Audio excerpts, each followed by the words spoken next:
Effectivement, c'est un des enjeux qu'on a, c'est de rendre nos API simples et nos API sur lesquels on travaille, là, les API Camara, c'est des API pour lesquels on adresse des communautés de développeurs qui ne sont pas du monde du telco.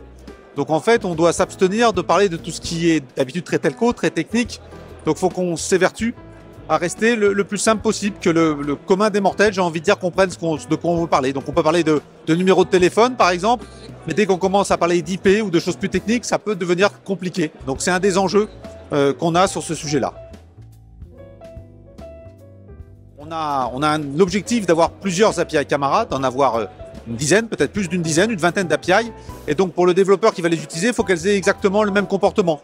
Donc on va aussi s'évertuer à les rendre simples, mais aussi consistantes, j'ai envie de dire, les unes par rapport aux autres. Les messages d'erreur, par exemple, doivent être les mêmes. Les classes qu'on va décrire dans une API, qu'on va décrire un objet, doivent être les mêmes d'une API à une autre, de façon à ce que le développeur n'ait pas un effort supplémentaire à faire quand il va utiliser une API d'une autre. Le projet Camara sur lequel on contribue est un projet qui est cross-opérateur. C'est-à-dire qu'on y travaille, nous, Orange, mais on y travaille avec des gens de Deutsche Telekom, de Telefonica, de Vodafone, pour ne citer que les principaux, mais il y en a d'autres. Et donc l'objectif, c'est que l'on se mette d'accord pour décrire des API qui sont exactement les mêmes. Et ainsi, un développeur d'API qui utilisera notre API chez Orange, il aura exactement la même API, exactement, chez Deutsche Telekom ou Vodafone. C'est un des enjeux qu'on a par rapport à cette initiative.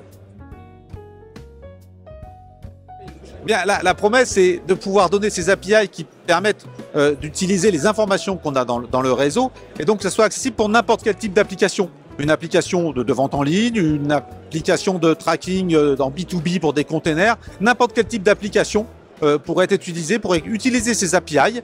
Et donc oui, l'objectif, c'est, il n'y a pas de limite, j'ai envie de dire, ça peut être qu'à n'importe quel type d'application.